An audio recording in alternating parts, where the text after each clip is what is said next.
સમાચાર અરણી દુર્ઘટના કેસમાં હાઈકોર્ટે આકરા પાણીએ વલણ અપનાવ્યું છે। વડોદરા કલેક્ટરને રિપોર્ટ સોંપવામાં ઢીલી કામગીરી બદલ નોટિસ ફટકારી છે। અરણી દુર્ઘટના કેસમાં હાઈકોર્ટે કહી દીધું કે શું પોલિટિકલ પાર્ટી સાથે જોડાયેલા લોકોને બચાવાઈ રહ્યા છે, કેમ અત્યાર સુધી એક્શન ટેકન રિપોર્ટ સોંપાયો નથી, શું સરકારની જવાબદારી અકસ્માત બાદ કામ થાય તેની જ છે। સરકાર અને વીએમસીને હાઈકોર્ટની ફટકાર બાદ જવાબ આપવો ભારે પડી ગયો અને કરાયો તો માત્ર લૂલો બચાવ। હાઈકોર્ટે લીધેલી સુઓ મોટો બાદ પીડિતો દ્વારા પણ કોર્ટમાં એફિડેવિટ દાખલ થઈ શકે છે। આ મામલે ગૃહ વિભાગે પણ હાઈકોર્ટમાં જવાબ આપવો પડશે। તો સરકારે વડોદરા કલેક્ટર પાસે માગેલા રિપોર્ટમાં હજુ વિલંબ થતા ખુદ સરકાર અને સરકારી તંત્ર બંને ઢીલી કામગીરી કરતા હોવાનું પણ કોર્ટને ધ્યાને આવ્યું છે। તો આ તરફ વડોદરા ડીઈઓની નોટિસ બાદ ન્યૂ સનરાઈઝ સ્કૂલના સંચાલકોએ પણ જવાબ રજૂ કર્યો અને કહ્યું કે સ્થાનિક પ્રવાસ માટે મંજૂરી લેવાની હોય તે અંગે તેમને કોઈ જાણ જ ન હતી। હાલ તો પોલીસ અને એફએસએલની તપાસમાં બોટની ક્ષમતા કરતાં વધુ વિદ્યાર્થીઓ બેસાડ્યા હોવાથી દુર્ઘટના સર્જાઈ હોવાનું પ્રાથમિક તારણ બહાર આવ્યું છે।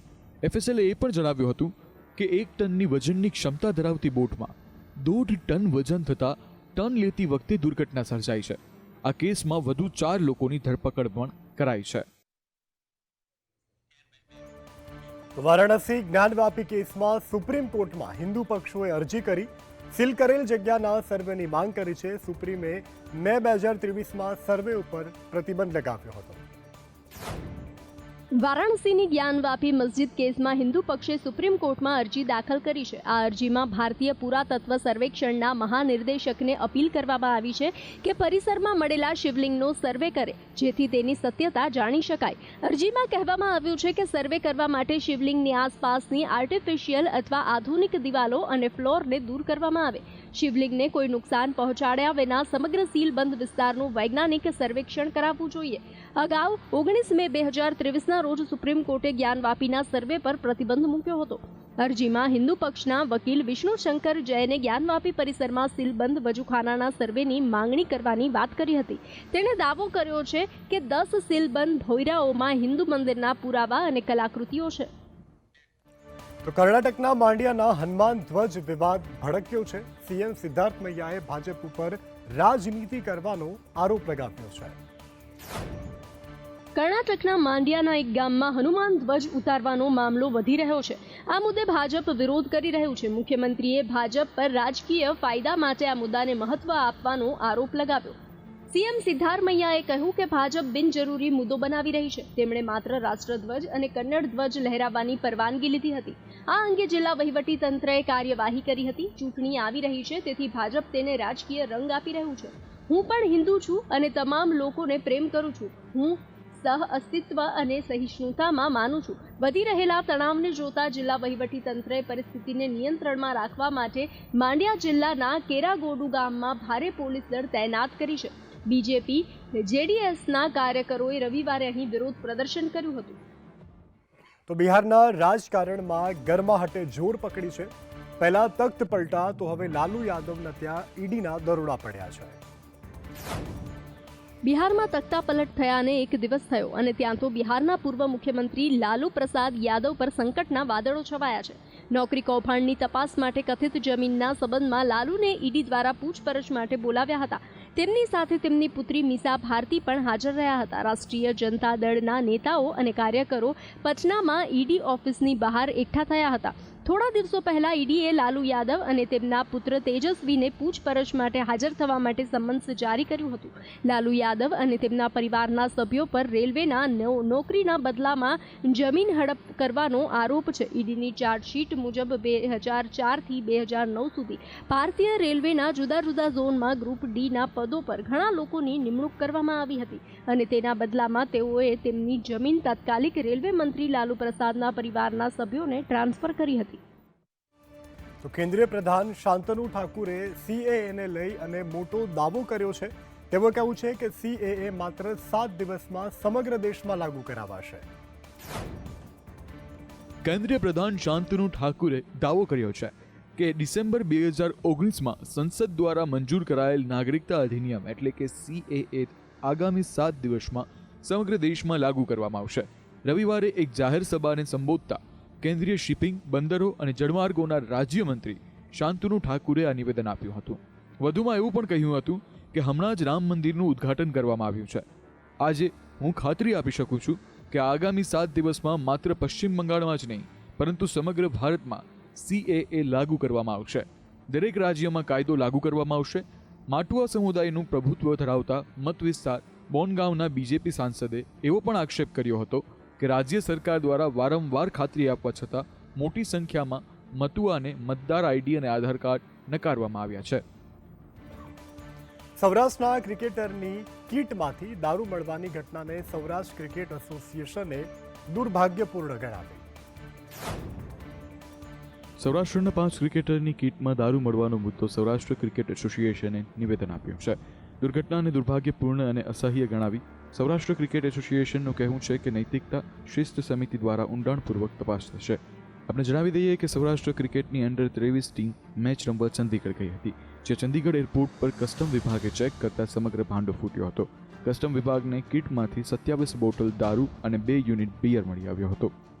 ચંદીગઢમાં થયેલ એલિશ બનાવ વિશે સૌરાષ્ટ્ર ક્રિકેટ એસોસિએશનને જાણ થયેલ છે.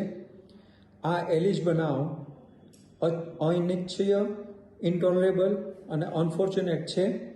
એસસીએની એથિક્સ અને ડિસિપ્લિનરી કમિટી તેમજ એપેક્સ કાઉન્સિલ આ બાબતે ઇનડેપ્થ તપાસ કરશે અને જરૂરી ડિસિપ્લિનરી એક્શન લેશે. તો લોકસભા ચૂંટણી પહેલા ભરતી માટે ઉમેદવારો મેદાને ઉતર્યા છે. શિક્ષણ વિભાગમાં ખાલી પડેલી જગ્યાઓ ભરવા માંગ કરાઈ છે. ગુજરાત શિક્ષિત યુવા સમિતિનું ગાંધીનગરમાં ધરણા પ્રદર્શન યોજાયું. શિક્ષકની લાયકાત ધરાવતા યુવાઓએ શિક્ષણ મંત્રીને આવેદનપત્ર આપી શિક્ષણ વિભાગમાં ખાલી પડેલી જગ્યાઓ ભરવા માટે માંગ કરી છે. સાથે 1 થી 12 ધોરણના તમામ માધ્યમમાં કાયમી શિક્ષકની ભરતી કરવાની માંગ સાથે જ્ઞાન સહાયક યોજના રદ કરવાની માંગ કરી છે. આપણે જણાવી દઈએ કે કુલ 32,000 શિક્ષકોને કાયમી કરવાની માંગ કરાઈ છે. આ સાથે ઉમેદવારોનું એવું પણ કહેવું છે ઉમેદવારો કહી રહ્યા છે કે શિક્ષકની હાલમાં મોટી સંખ્યામાં ઘટ હોવા છતાં શા માટે કાયમી ભરતી કરવામાં નથી આવી રહી અને માત્ર કોન્ટ્રાક્ટ આધારિત ભરતી કરવામાં આવી રહી છે. આપણે જણાવી દઈએ કે યુવાઓએ જ્ઞાન સહાયક પ્રથા રદ કરો તેમજ શિક્ષક કાયમી હોય દાડિયા નહીં તેવા સ્લોગન સાથેના પ્લે કાર્ડ્સ દર્શાવી આ વિરોધ નોંધાવ્યો છે. હવે આગળ વાત સોમનાથની. સોમનાથમાં સતત ડિમોલેશનની કામગીરી ચાલી રહી છે અને ડિમોલેશનની કામગીરી દરમિયાન ધારાસભ્યોએ તંત્રને ચીમકી આપી છે. સોમનાથમાં અનેક સરકારી જગ્યાઓ પર લોકો દબાણ કરીને બેઠા છે. લારી ગલ્લા અને પાથરણાવાળા સહિતના દબાણો દૂર કરવામાં આવ્યા હતા. 144 દબાણકર્તાઓને પાલિકાએ નોટિસ આપ્યા બાદ દબાણની કામગીરી શરૂ કરી હતી. ત્યારે નાના ધંધાર્થીઓના ધંધા રોજગાર છીનવાતા ધારાસભ્ય વિમલ ચુડાસમા તેમના વહારે આવ્યા છે. વેપારીઓને વૈકલ્પિક જગ્યા ના આપી હેરાન કરવામાં આવશે તો દબાણકર્તાઓને રિવર્સમાં નાખવાની ધમકી સોમનાથના ધારાસભ્ય વિમલ ચુડાસમાએ આપી છે. જો તમને જબરદસ્તી કોઈ પણ રાખવાનું કરે તો તમારો વિમલ 7 વાગે પાટણમાં સુવાનો છે, સવારે 7 વાગે સામે ઊભવાનો છે. જે અધિકારી હોય, જે એના બુલ્ડોઝરો હોય અને જે પણ CRF હોય કે SRP હોય એને એકવાર રિવર્સમાં ન મોકલું તો મારું નામ વિમલ નહીં એ ચોક્કસ રીતે કહી શકીશ. પણ એકલા વિમલથી ન થઈ શકે, સાથે તમે જોઈએ, કારણ કે હંમેશા ગાંધી ચિંધ્યા માંગે સામે જ્યારે બેઠા હોય કે સામે ઊભા હોય ત્યારે વાતોથી નહીં પણ માથા ગણાતા હોય. ત્યારે સામે ગમે એવું તંત્ર હોય, ગમે એવી સરકાર હોય, ગમે એવો ધારાસભ્ય હોય, ગમે એવો સંસદ સભ્ય હોય, ગમે એવો મંત્રી હોય કે ગમે એવો રાજનીતિ હોય એને પાછળ હલવું પડે. તો દેશના 15 રાજ્યોમાં રાજ્યસભાની 56 સીટ માટે 27 ફેબ્રુઆરીના રોજ મતદાન થવાનું છે અને ગુજરાતની 4 બેઠકો માટે પણ વોટિંગ કરશે. ગુજરાત રાજ્યમાં આગામી એપ્રિલ માસમાં રાજ્યસભાની 4 સીટ પરના સભ્યોનો કાર્યકાળ પૂરો થવા જઈ રહ્યો છે. આજે કેન્દ્રીય ચૂંટણી પંચ દ્વારા ગુજરાત રાજ્યસભાની 4 સીટ સહિત કુલ 15 રાજ્યોમાં 56 સીટ માટે ચૂંટણીની જાહેરાત કરાઈ છે. 15 રાજ્યોની 56 રાજ્યસભા બેઠકો પર 27 ફેબ્રુઆરીના રોજ ચૂંટણી યોજાશે. ચૂંટણી પંચે જણાવ્યું છે કે 56 રાજ્યસભા સાંસદોનો કાર્યકાળ એપ્રિલ 2024માં પૂર્ણ થશે, જેના પર 27 ફેબ્રુઆરીના રોજ સવારે 9 વાગ્યાથી સાંજે 4 વાગ્યા સુધી મતદાન યોજાશે. ચૂંટણી માટે નામાંકન ભરવાની છેલ્લી તારીખ 15 ફેબ્રુઆરી નક્કી કરવામાં આવી છે. ગુજરાતમાં રાજ્યસભાની 11 બેઠકો છે. તેમાં લોકસભા ચૂંટણી વચ્ચે એપ્રિલ 2024માં ગુજરાત રાજ્યસભાના 4 સભ્ય નિવૃત્ત થતા 4 બેઠક ખાલી થશે. આ સભ્યોમાં ભાજપના પરસોત્તમ રૂપાલા અને મનસુખ માંડવિયા, જ્યારે કોંગ્રેસના નારાયણ રાઠવા અને અમિત યાજ્ઞિક સામેલ છે. એટલે 2024માં કોંગ્રેસની આ બંને બેઠક પર ભાજપની નજર રહેશે. તો પરીક્ષા પે ચર્ચા કાર્યક્રમમાં પીએમ મોદીએ વિદ્યાર્થીઓને ટિપ્સ આપી. પીએમ મોદીએ બાળકોને તેમના મોબાઈલ ફોન ઘરમાં લોક ન રાખવાની સલાહ આપી અને આનાથી માતા પિતા તમારા પર વિશ્વાસ કરશે. પીએમએ કહ્યું છે કે જો તમે કંઈ ખોટું નથી કરી રહ્યા તો છુપાવવાની જરૂર નથી. તમારા મોબાઈલનો ઉપયોગ કર્યા પછી તે જ સ્થિતિમાં રાખવાનો પ્રયાસ કરો, જેથી તમારા પરિવારના સભ્યો તમારા પર વધુ વિશ્વાસ કરે. आप में से बहुत सारे स्टूडेंट्स मोबाइल फोन का उपयोग करते होंगे और कुछ लोग होंगे शायद उनको घंटों तक मोबाइल फोन की आदत हो गई होगी. लेकिन क्या कभी ऐसा विचार आया मन में कि नहीं मैं रिचार्जिंग में फोन रखूंगा तो मेरा मोबाइल का उपयोग कम हो जाएगा, इसलिए रिचार्जिंग नहीं करूंगा. अगर रिचार्जिंग नहीं करूंगा तो मोबाइल काम करेगा क्या? करेगा क्या? तो मोबाइल जैसी चीज जो रोजमर्रा देखते हैं उसको भी चार्जिंग करना पड़ता है नहीं करना पड़ता है? अरे जवाब तो दीजिए. रिचार्ज करना पड़ता है नहीं करना पड़ता है? अगर मोबाइल को करना पड़ता है तो ये बॉडी को करना चाहिए नहीं करना चाहिए? અરબી સમુદ્રમાં નેબુનું સૌથી મોટું રેસ્ક્યુ ઓપરેશન. આઈએનએસ સુમિત્રાએ સોમાલી અને ચાંચિયાઓથી માછીમારોને સુરક્ષિત રીતે બચાવ્યા. સોમાલિયાના પૂર્વી તટીય વિસ્તારમાં તૈનાત ભારતીય નૌકાદળના આઈએનએસ સુમિત્રાએ ઈરાનના ધ્વજવાળા જહાજમાં ચાંચિયાઓ દ્વારા અપહરણ કરાયેલા માછીમારો અને અન્ય લોકોને બચાવ્યા છે. ચાંચિયાઓને નિશસ્ત્ર કરીને સોમાલિયા ભાગી જવા માટે કહેવામાં આવ્યું છે, જ્યારે આઈએનએસ સુમિત્રા હવે આ વિસ્તારમાંથી બહાર આવી ગઈ છે. યુદ્ધ જહાજ પર સવાર એએલએચ ધ્રુવ હેલિકોપ્ટરે હાઇજેક કરાયેલ જહાજને ઘેરી લીધું હતું, જેથી બોર્ડરમાં હાજર ચાંચિયાઓને ચેતવણી આપી શકાય.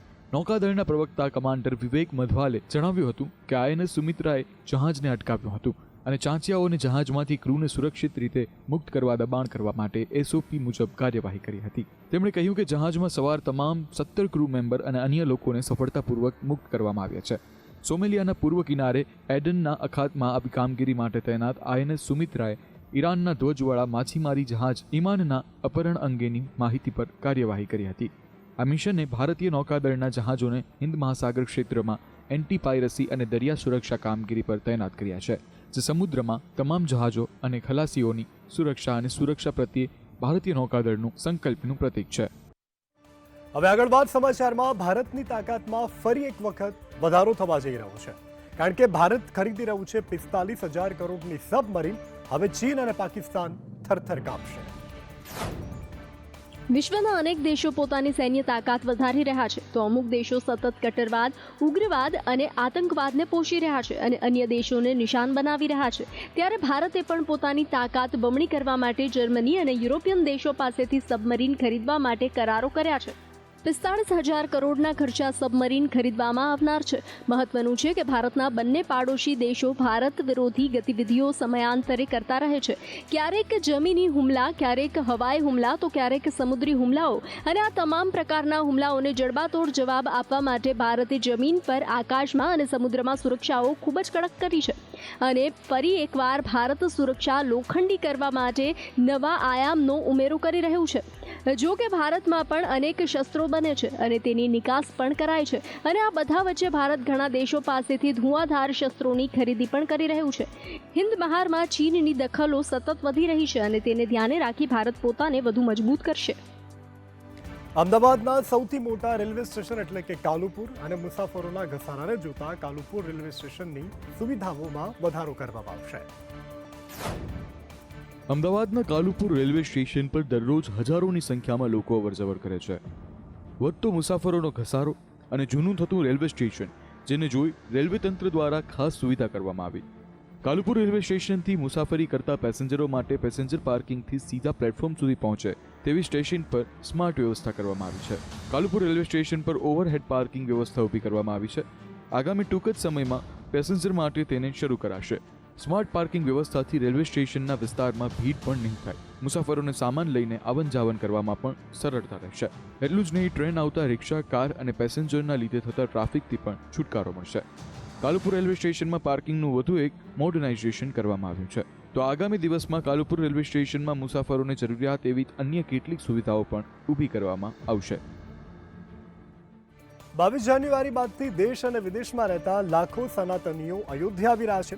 ત્યારે હવે અયોધ્યા બાદ તમે લંકા સ્થિત રામ સંબંધિત સ્થળોની પણ મુલાકાત લઈ શકશો. 22 તારીખે ભગવાન રામલલ્લાની મૂર્તિ પ્રતિષ્ઠા બાદથી લાખો લોકો અયોધ્યાની મુલાકાતે આવી રહ્યા છે અને લોકોની ભીડ દિન બ દિન વધતી જઈ રહી છે. લોકો કતારોમાં ઊભી રામલલ્લાના સમીપ પહોંચે છે. ભગવાન રામ ભારત સહિત વિશ્વના અનેક દેશોમાં વનવાસ દરમિયાન ફર્યા અને તેના પુરાવા આજે પણ જીવંત છે. ત્યારે હવે રેલવે દ્વારા એવી વ્યવસ્થા શરૂ કરાશે કે તેના દ્વારા લોકો હવે અયોધ્યા બાદ લંકાના પણ દર્શન કરી શકશે. IRCTC દ્વારા આ વખતે એક રોડ મેપ બનાવવામાં આવ્યો છે, એટલે કે અયોધ્યા બાદ હવે લંકામાં પણ જવાશે અને તે પણ ટ્રેન મારફતે. ભારતીય રેલવે દ્વારા શરૂ કરાયેલા આ ટ્રેન લોકોને યાત્રા કરાવશે. ભારત અને શ્રીલંકાના સંબંધો પણ આને કારણે ગાઢ બનશે. ભારત સહિત વિદેશોમાં વસતા તમામ કરોડો સનાતનીઓ યાત્રામાં જોડાશે અને તેથી શ્રીલંકામાં સ્થાનિક ક્ષેત્રે રોજગારીની તકો ઊભી થશે. મહત્વનું છે કે આ નિર્ણયથી શ્રીલંકાએ પણ પોતાનો રાજીપો દર્શાવ્યો છે. અયોધ્યા બાદ લોકો લંકા જશે, તેનાથી લોકોના રોકાણથી લઈ દર્શન, ખરીદી વગેરેની સ્થાનિકોને રોજગારીઓ ઉત્પન્ન થશે. સરકારી તિજોરીને પણ તેનો સીધો ફાયદો થશે. સેન્સેક્સ 1240 પોઈન્ટના શિખરે પહોંચ્યું તો 71,941 પર બંધ થયો હતો અને જ્યારે નિફ્ટીમાં પણ 385 પોઈન્ટનો ઉછાળો જોવા મળ્યો હતો. સપ્તાહના પ્રથમ ટ્રેડિંગ દિવસે એટલે કે આજે સોમવારે જબરદસ્ત વૃદ્ધિ જોવા મળી છે. સેન્સેક્સ 1240 પોઈન્ટના વધારા સાથે 71,941 પર બંધ રહ્યો હતો. નિફ્ટીમાં પણ 385 પોઈન્ટનો ઉછાળો જોવા મળ્યો હતો તો 21,737ના સ્તરે બંધ રહ્યો હતો. જ્યારે સેન્સેક્સના 30 શેરોમાંથી 25માં ઉછાળો અને માત્ર 5માં ઘટાડો જોવા મળ્યો હતો. ONGCના શેરમાં આજે 8.89% અને રિલાયન્સના શેરમાં 6.80%નો વધારો થયો છે. અદાણી એન્ટરપ્રાઇઝ 5.79%ના વધારા સાથે બંધ થયો. આજે ટ્રેડિંગ દરમિયાન રિલાયન્સનો શેર રૂપિયા 2,905ની સપાટીએ પહોંચ્યો હતો. આ તેની ઓલ ટાઈમ હાઈ છે. આ પછી તેનો શેર થોડો નીચે આવ્યો અને રૂપિયા 183.95ના વધારા સાથે રૂપિયા 2,890.10 પર બંધ થયો હતો. આ વધારા બાદ કંપનીનું માર્કેટ કેપ 19.55 લાખ કરોડ પર પહોંચી ગયું છે. કાશ્મીરમાં લાંબા સમય બાદ બરફવર્ષા થઈ છે. બરફવર્ષાથી પ્રવાસીઓ અત્યારે મોજ મજા માણતા પણ નજરે પડી રહ્યા છે. પહાડો પરના વિસ્તારોમાં હળવી હિમવર્ષાના એક દિવસ બાદ કાશ્મીરમાં તાપમાનમાં ઘટાડા સાથે બરફવર્ષાની શરૂઆત થઈ છે. જમ્મુ કાશ્મીરના ગુરેઝ સેક્ટર, સોનમર્ગ, ગુલમર્ગમાં બરફવર્ષા થઈ. માછિલ અને સિંથલ પાસ સહિતના વિસ્તારોમાં બરફવર્ષા થતાં અલ્હાદક નજારો જોવા મળ્યો હતો. કેટલીક જગ્યાએ ભારે બરફવર્ષા થતાં ઊંચા પહાડી વિસ્તારમાં બરફના થર જામી ગયા હતા. તો બરફવર્ષાને કારણે તાપમાનનો પારો પણ ગગડ્યો છે. ગુલમર્ગમાં -6 ડિગ્રી તાપમાન નોંધાયું, જ્યારે પહેલગામમાં -5.1 ડિગ્રી, કાઝીગુંડામાં -2.2 ડિગ્રી, કોકરનાગમાં -0.8 ડિગ્રી અને કુપવાડામાં -2.3 ડિગ્રી તાપમાન નોંધાતા લોકો કડકડતી ઠંડીનો અહેસાસ કરી રહ્યા છે. આગામી 2 દિવસ 30 અને 31 જાન્યુઆરી અને 1 થી 3 ફેબ્રુઆરી દરમિયાન ઘણા વિસ્તારોમાં હળવાથી મધ્યમ વરસાદ અને હિમવર્ષા થવાની સંભાવના છે. કાશ્મીરના મેદાનમાં નોંધપાત્ર હિમવર્ષાની ગેરહાજરી અને ઉપરના વિસ્તારોમાં સરેરાશ કરતાં ઓછી હિમવર્ષાએ પર્યાવરણ, બાગાયત અને કૃષિ સહિતના વિવિધ ક્ષેત્રોમાં ચિંતાઓ ઊભી કરી છે. મોટાભાગે હિમવર્ષા વિનાના શિયાળાના પરિણામે રાતે ઠંડી અને દિવસે ગરમીનો અહેસાસ થઈ રહ્યો છે. તો તાઇવાન અને ચાઇના વચ્ચેનો વિવાદ જૂનો અને જાણીતો છે. ત્યારે ફરી એક વખત તાઇવાને ચીન ઉપર નિશાન સાધ્યું છે. વિસ્તારવાદી ચીન પોતાનો વિસ્તાર વધારવા, પોતાનો વ્યાપ વધારવા માટે અનેક કવાયતો કરે છે અને તે અન્ય દેશોને પોતાનો ભાગ એકદમ બંદાસ્ત રીતે ગણાવી દે છે. અને ચીનની આવી હરકતો તેની નજીકના અનેક દેશો સાથે કરે છે, જેનાથી આપણો દેશ પણ બાકાત નથી. જોકે સેનાની સતર્કતાના કારણે ચીન પર લગામ કસાય છે. ત્યારે ચીન તાઇવાનને તો પોતાનો હિસ્સો જ ગણાવે છે અને આ વાતથી તાઇવાન અનેક વખત અકળાયું પણ છે. છતાં ડ્રેગનની ચપળતાના તલે તાઇવાનનો અવાજ દબાઈ જાય છે. જોકે અત્યાર સુધી તાઇવાન ચીનને વળતો જવાબ આપતું જ હતું, પરંતુ આ વખતે તાઇવાને જે નિવેદન કર્યું તેની નોંધ આખા વિશ્વએ લીધી છે. તાઇવાન ચીફે નિવેદન આપતા કહ્યું છે કે ચીન વિશ્વ માટે ખતરો છે. હવે ચીનને પણ આર્થિક સંકટ આંબી ગયું છે. ચીનની મોટી કંપનીઓ વેચાઈ રહી છે. ચાઇનાની સૌથી મોટી રિયલ એસ્ટેટ કંપનીની હરાજી થવા જઈ રહી છે. કોરોના બાદથી વિશ્વના અનેક દેશોની અર્થવ્યવસ્થાઓના પાયા ડગમગી ગયા તો અનેક અર્થવ્યવસ્થાઓ પડી ભાંગી તો અનેક દેશો એવા છે કે 3 વર્ષ બાદ પણ હજુ અનેક દેશો પોતાની દેશની અર્થવ્યવસ્થાને સુધારી નથી શક્યા. મહત્વની વાત એ પણ છે કે આ માઠા સમયમાં પણ ભારતની અર્થવ્યવસ્થાએ હરણફાળ ભરી અનેક ક્ષેત્રોમાં વિકાસ કર્યો, જેથી ભારત આજે 5 ટ્રિલિયન ઇકોનોમી બની ગયું છે.